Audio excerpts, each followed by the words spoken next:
And we are live. I'm Ivana. And I'm Ayla. And we are the Girls in Goal. Yay. And this is podcast number 3. So there's, we have all the weekend games to talk about. I guess we'll start close to home. We'll start with the Dynamo.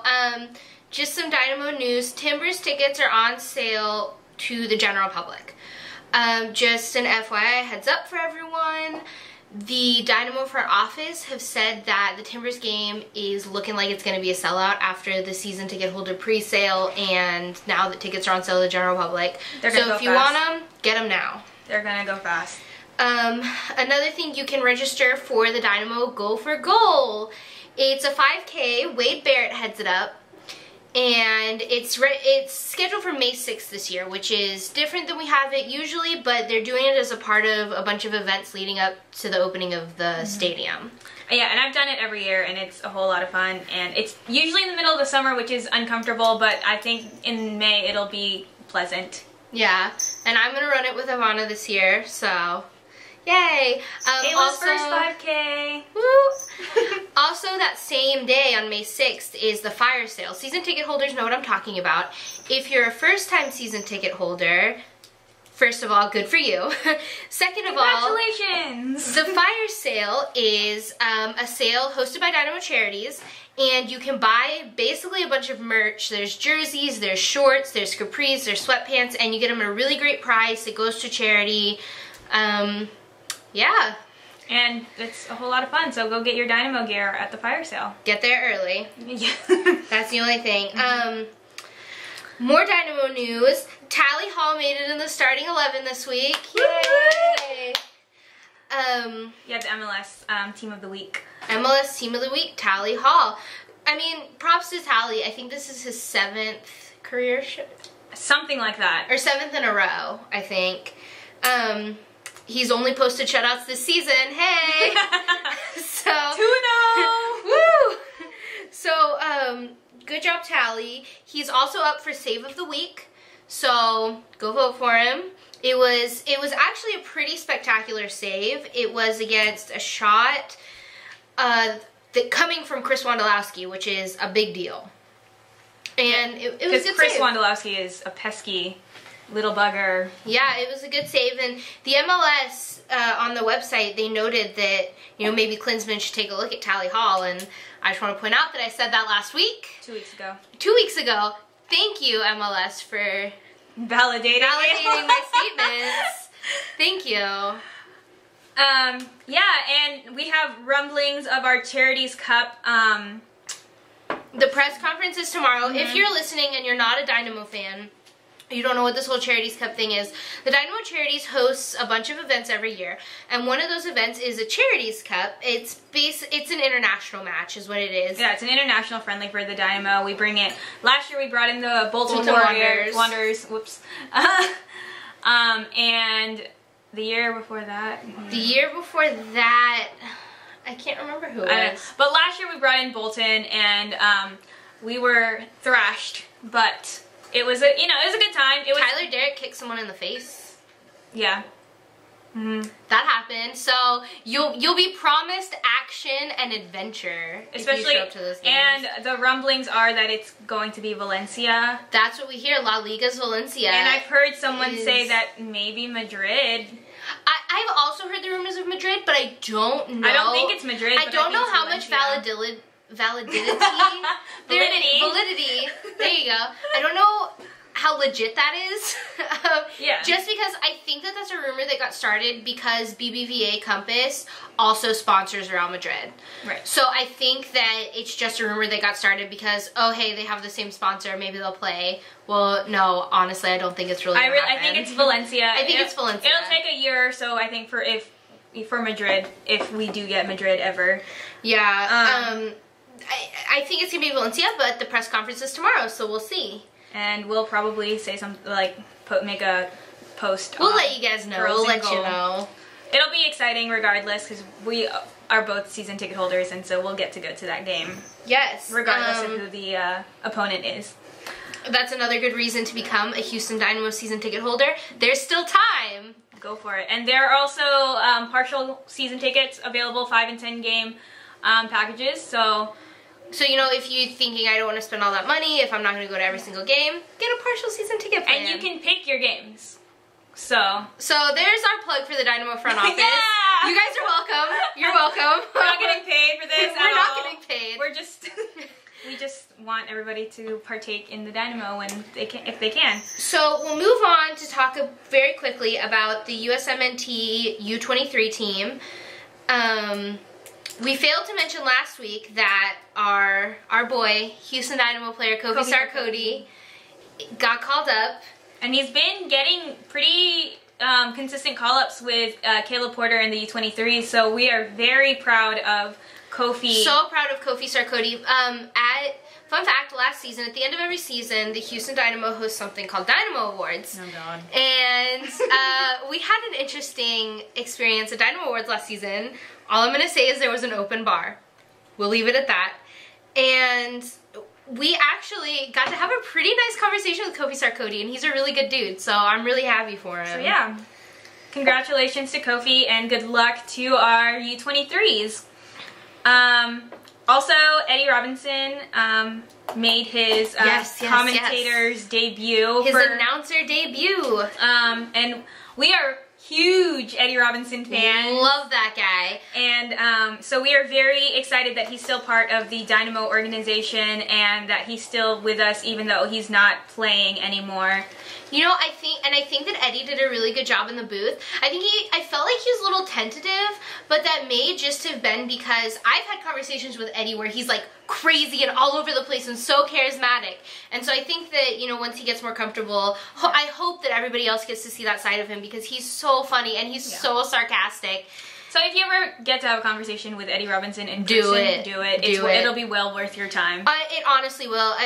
Ivana and I both attended his career and celebration. Yeah. Basically his retirement party. Fancy name for a retirement party. But he was so funny. And Bobby Boswell left the event and he said, "Oh, just left the Eddie Robinson roast of everyone in the room." And it's totally true. Yeah. He just kind of called everybody out on their crap. Yeah, he's hilarious and he's so funny and he's so smart and he has the nicest family. So we support Eddie Robinson. He's a good guy. As long as he's part of our organization, even if he goes onward, I'm just a big Eddie Robinson fan. So fan. proud of him. And then on to our, Dynamo game. Dynamo game. We beat the San Jose Earthquake 1-0. We did with a penalty kick from Brad Davis. Brad the man. The actual thing that led up to the penalty was, it scared me a little bit because Brian is so fragile. Yeah. And John Bush came off his line and made I think he hesitated for a second and got all Brian and no ball, all Hawaiian no ball. I mean, it was a mistake on his part, and he paid for it. I mean, I think that game had a lot of fouls in it. I did notice a lot more fouls. It was a very physical game. It was very physical, and although San Jose and the Dynamo do have a little bit of a rivalry going on, I don't think that it was a grudge match. I think that it was just something that happened to roll out that way. Honestly, out of the fouls that I saw, none of them looked malicious to me. No.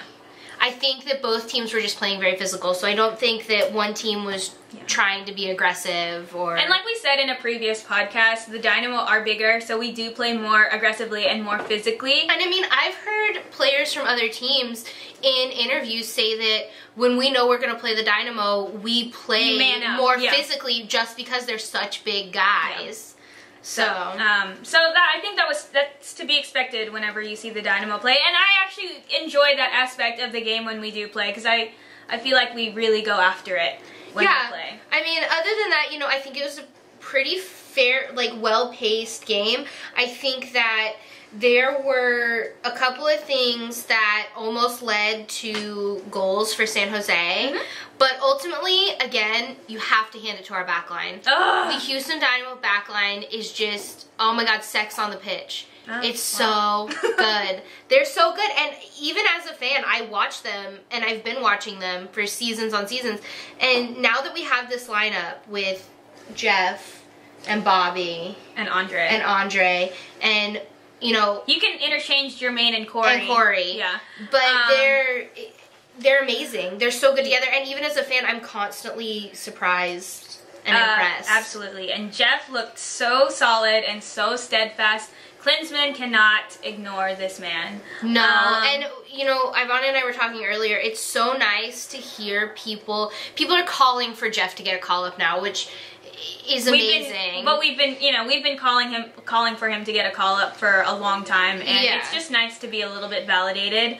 And, you know, he was tasked with containing, you know, Chris Wondolowski and Steven Lenhart, and those are not easy players to contain. No, I mean, as overlooked as I think Wando gets sometimes, I don't think that he should be, because he really is amazing. You know, not this past MLS Cup, but Cup before last, he had such an insane season, and I feel like last season and this season people kind of forgot, but he's still that same guy. He still has the same ferocity, and so you know, it's a big deal to defend against him. Yeah, and Tally Hall, obviously we've already talked about him a little bit, but he, you know, when the Hall, you know, when the back line was beat, he was up for the challenge. And one thing that I love about Tally Hall is you can watch him just as a goalie, and you can see that he doesn't just guess. Everything that he does is calculated. And you can tell he studies, because, you know, I think he knows his opponents, he knows what he's going to be up against.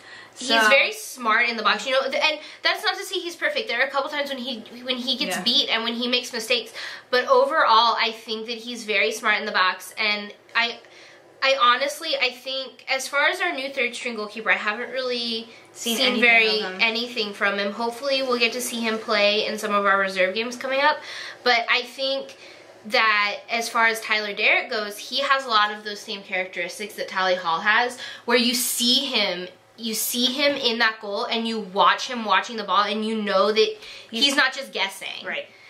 I do have to mention Jeff's diving header in the 45th minute to, you know, kind of stop the run of play. I'm pretty sure I just died over that. Like, we're big Jeff Cameron love supporters. Jeffrey, love him. Obviously, but we've known all along that he's been, you know, kind of what we've needed at center back in the national team. But still seeing him play with the Dynamo and play as well as he does, I'll never get sick of it. Yeah, and I mean, it's scary because you have to know that with all of this international attention, he's going to start getting some attention from the other side of the pond. And that's scary because he said in interviews that he'll go. And it just, I will cry for days on end. But Jeff Cameron, don't break my heart. But at the same time, glad for him. I do want him to, you know, progress in his play. And I don't question his loyalty to the Dynamo. So no, not for a second. So, yeah, I mean, kudos to him if that happens for him. And hopefully it does, because I think he can only get better. Woo, Jeff Cameron. That's our Jeff Cameron spiel. That's our Jeff Cameron spiel. I mean, you know, I can't underemphasize Andre Haino either. Andre, I don't know what to call him. He confuses me. He joined the Dynamo and told everybody his name was Andrew, and then last season he decided his name was Andre. I call him Andre. But yeah, Andre was good. Everybody, like, Bobby was good. Jermaine. The only difference about Jermaine and Corey to me is that Jermaine is a little bit faster, I think, and gets forward a little bit more than Corey does. Yeah, I don't know. I mean, I feel like Corey rushes the ball. Corey, he's like a little cheetah. Oh my God, you watch, there are certain times, and he doesn't run up and down the field the whole game, but there are some times when you see him and he sees the ball and he just goes for it, and it's like you can see the smoke behind him. It's insane. I mean, he's small but ferocious. Yeah. And I'm not making fun of him. I genuinely, love him. Midfield, I'm still a little bit worried about. I'm still jonesing for Camargo to get game fit. But he did just have a baby, and, you know, he's here with his wife, and they don't have any other family. And so, you know, I think that says a lot about our coaching staff, that they understood how important that was to him. So, congratulations to Your new baby. Camargo. Yay. So congratulations on that. We love Dynamo babies. Love Dynamo babies.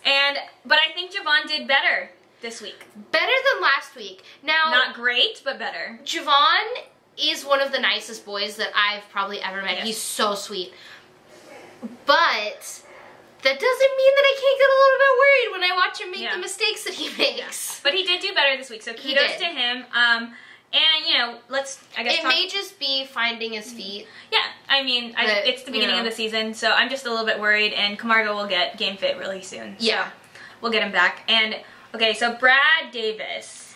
Bradley. Brad Davis, his penalty kick, okay, I don't particularly care for penalty kicks too much. I think run of play goals are far more impressive. However, this penalty kick was beautiful.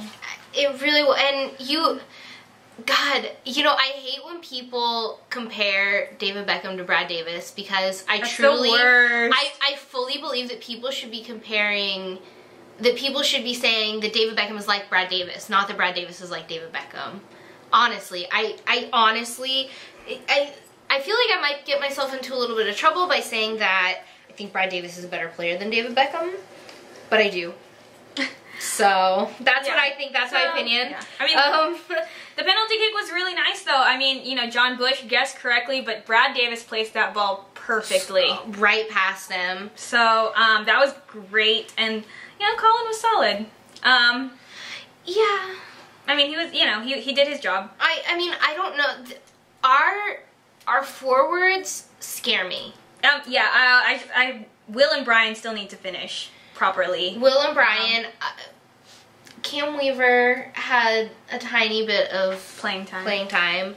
Yeah. I'm nervous about our forwards. I don't know what to say about Cam Weaver on it. Like, dear Lord.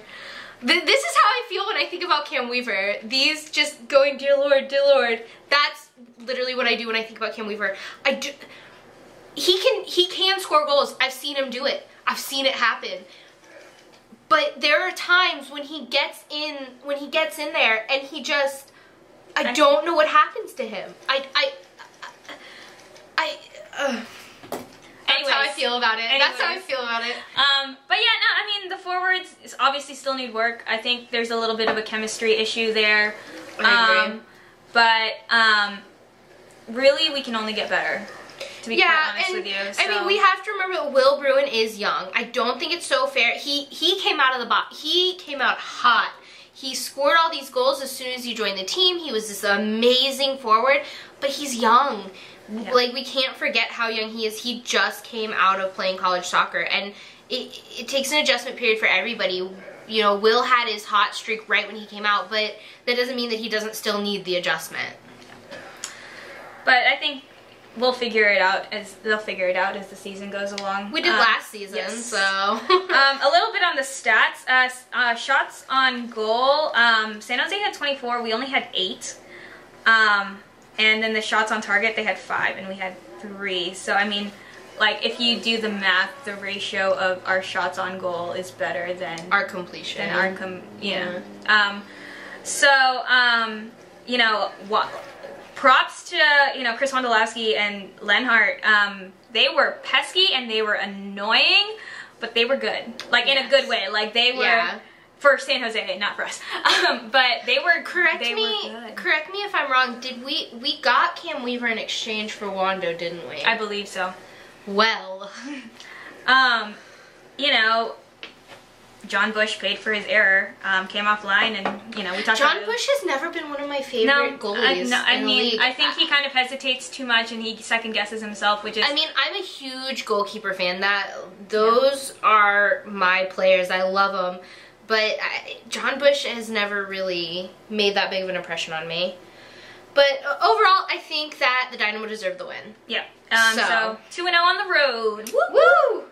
Okay, so the next game, I just have to mention the Montreal-Chicago game. I don't have a whole lot of notes on them, but almost 60,000 in attendance for their first game. Holy bejesus. Yeah.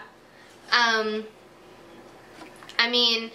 The Montreal, say what you want about them, but I think that their soccer culture is going to be up there with Portland and Seattle. They have such a great fan base, and filling an Olympic stadium is such a, you know, it's such an accomplishment. It's a big deal. With some technical malfunction. Sorry, guys. Basically, it's a big deal. Good job, Montreal. I think that it was a good game. It was a fun game to watch, which is something that I never thought I would say about Montreal. Their defense looked a lot better this week than it did against Vancouver. So, I mean, they're finding their feet. You know, the goal they had was beautifully worked. Good passing, excellent finish. And then, you know, Oduro brought it back for Chicago, tied it up. And Oduro's another one of those players that the Dynamo gave up. But, you know, yeah, good for... That was a good game. Yeah, that was a good game. That was a good game. Yeah, so then Seattle, Toronto. It was the score line was 3-1. 3-1. The Sounders were lively and feisty. Came out like... Yeah, they were. You know, the Dynamo play them next week, and I was talking to Ivana about it, and I was like, I feel like a bad fan because I think this is a game where I legitimately think that we may not win. And it makes me feel like a horrible Dynamo fan, and I'm gonna cry but later. But it's a legit fear. But hopefully the boys pull it out. So David Estrada hat trick, good for him. Mm-hmm. Good finishes from him. We have to contain them on Friday. But also the Toronto goal was ripped from outside of the box, so maybe Adam Moffat will score. That would be nice to see. I miss those, you know, Moffat long-range missiles. I miss them. So the Moffat rocket may make Moffat an appearance. rocket. I think every other game, honestly, was what I expected. I think the only notes I really had were that I was really proud of the Timbers. I think that they really held their own against Dallas. Yeah, they had a way better second half than they did the first half. So I think they need to work on starting games strong. Well, and that's exactly what happened with the Timbers last game, too, in their last game. Yeah. They had their first half, they were slow, they were outpaced, they, you know, they weren't getting to the ball. And then the second half, they came out like fire. Yeah. So I think that is one of the weaknesses that Portland has is they don't start necessarily very strong, and I think that if they could correct that really be they would be one to contend with. Sporting Kansas City and New England. I picked Sporting Kansas City for this one. I picked.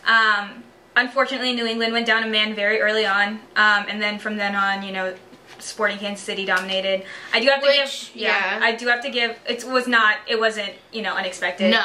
I do have to give props to Graham Zusi because I adore him. I do love Zusi, you know, and Sporting Kansas City is another team that I don't particularly.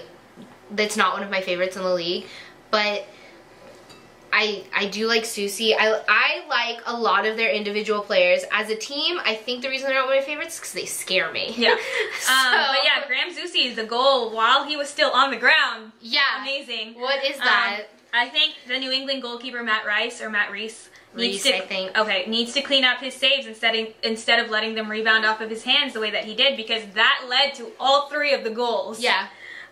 Except for the Sapong goal was a rip. Was just CJ Sapong being amazing. And speaking of CJ Sapong, I think he needs to get the starting spot consistently over Teal Bunbury at this point. I agree. Until Teal Bunbury gets back on form the way that we know Teal Bunbury can get back on form.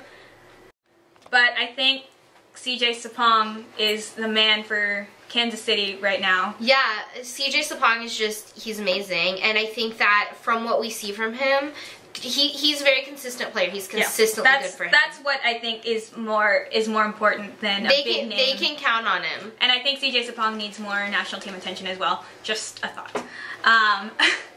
And then, okay, so New York needs help. Yeah. I don't know what's wrong with them. Honestly, I really do believe that, like I said in the last podcast, they're a team of stars, but they're not a constellation. They don't work together. I don't think individually as players, each of their players is very talented. It just, you know, this are all amazing powerhouses, but they don't fit together. There's something about that. There's something about that 11 that they start that doesn't work. I think Hans Baki. I don't know. I think it's Bach. Oh, whatever. Whatever. Bach. Their coach coach needs to figure that out, because that says a lot about him more than it says about the players necessarily, because it's his job to find the combination that fits, and he hasn't found it. And, you know, there are some rumblings that it's his last year in New York, and I would not be surprised if they were true, honestly. I think it's sad because you see New York and you see them with all these powerhouses, and then they get on the pitch and they just fall flat. And you can't really explain it besides that there's just something in the chemistry of those players that are on the field that doesn't work. Yeah, and Josie Altidore, a former Red Bull himself, actually mentioned something on Twitter about how the Red Bull didn't look good or something like that. Yeah. So, listen to Josie. And I just have to mention, holy crap, Fabian Espindola is fast. Holy crap. I just have to, it was in my notes, I have to say it. He's then fast. Chivas, Vancouver. Yay, Jay DeMerit. Yay! Stoked for him. I know he was really frustrated about not scoring at all last season.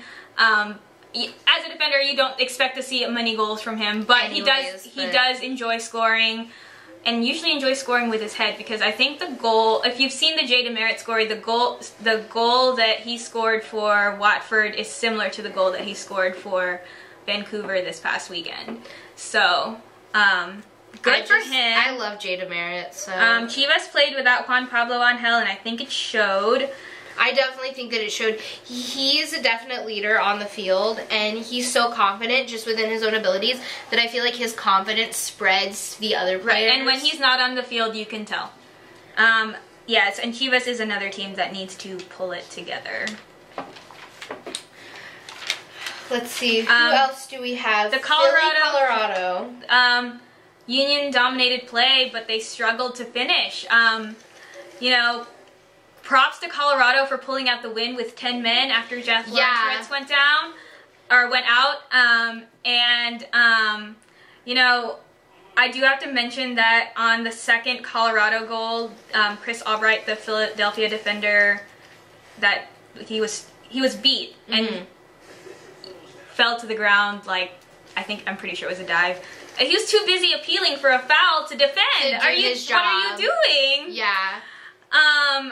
That really bothered me. I don't like that. I don't, obviously no one likes diving. Nobody likes that aspect of the game, but you just essentially caused a goal. That bothers me so much. And, you know, I really looking at the goals, I don't think that they were necessarily McMath's fault.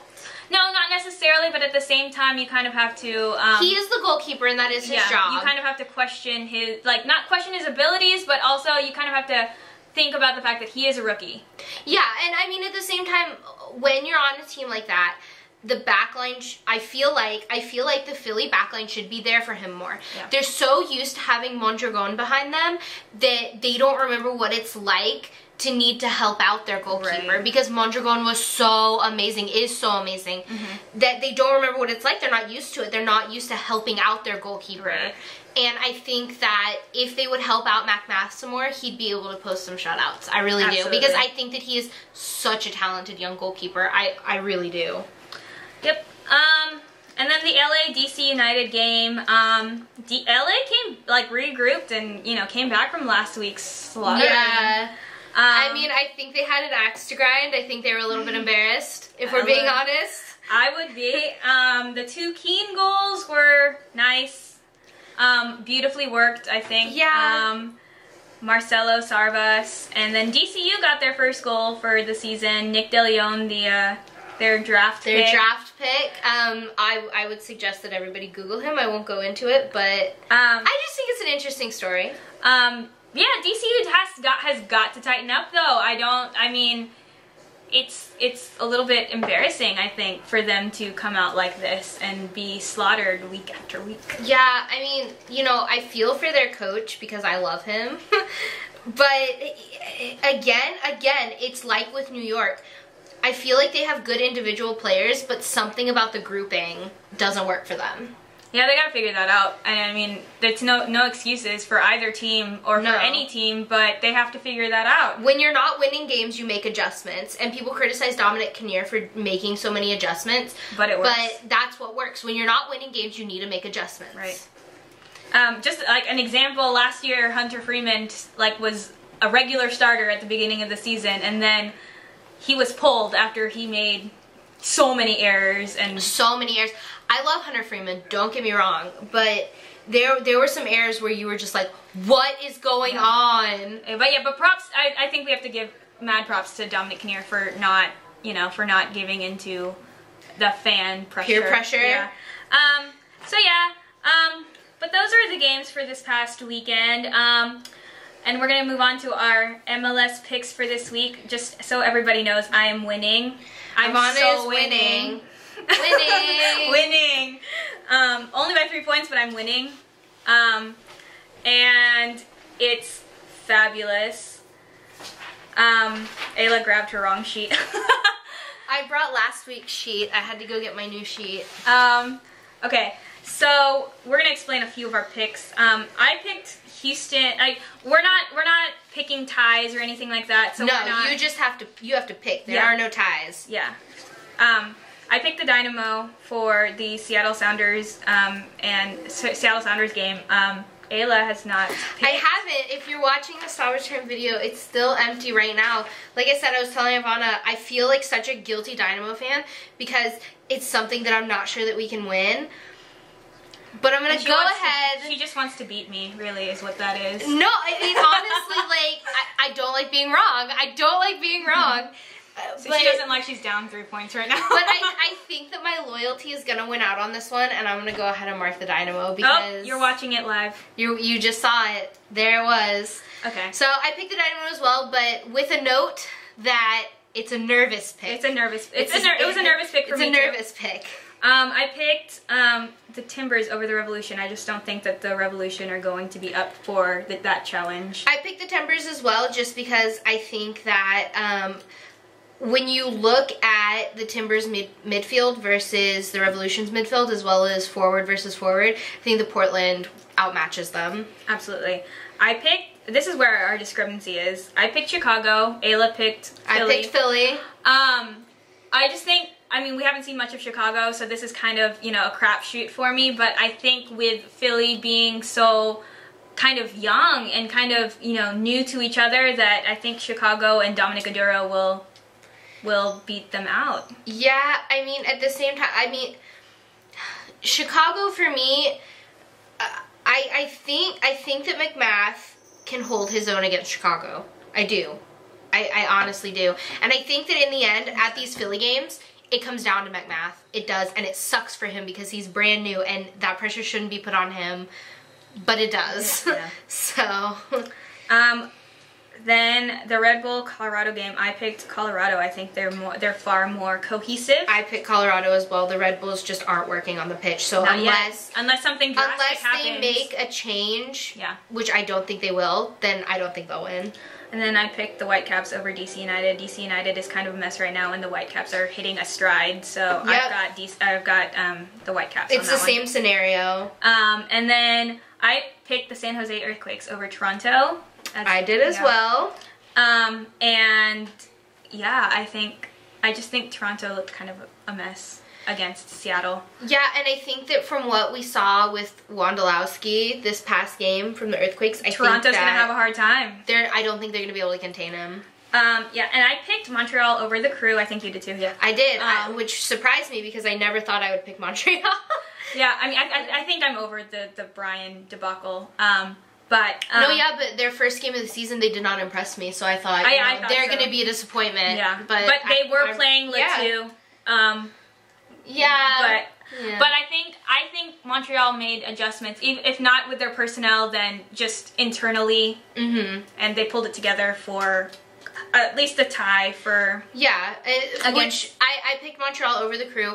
I think that the Crew is kind of a mess right now. Yeah, the crew doesn't claim to be something that they're not, which is what I really like about them, but the crew are in an in-between stage right now. The Dynamo were there season before last. Which broke my heart every game, but that's where the crew are this year. So that means, you know, next season after next, they're gonna have to be one to look out for, because I do think they're gonna be rebuild, but this year is the rebuilding. Yeah. So Real Salt Lake Chivas, that one was easy. Real Salt Lake.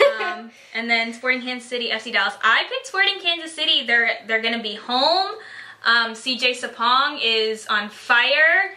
FC Dallas, one of their most potent weapons, Brek Shea, has been doing some stuff with the U23s. So he's gonna be tired if he's there. But FC Dallas is not one to discount. So no, and I mean, I think that with Zach Lloyd, that's not to say they don't have any powerhouses, because I really do think that Zach Lloyd is an amazing player, but I think that Sporting Kansas City has more on them. I think so too, especially on the attack anyways, especially with Brek Shea being so... With Brek Shea being tired. That's what the crucial element is. Brek Shea being tired. Is Brek Shea going to be on point? Yeah. How is Brek Shea going to play? If the game comes on and Brek Shea is firing, then, well, we were wrong. Then we were wrong.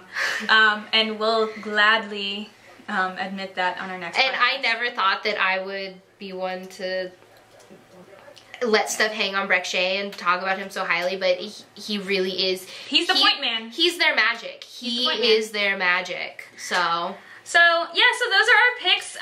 We have the score sheets up for download on girlsandgoal.net, and you can download it. It's not too late to start playing with us. Yeah, we'd love to have you.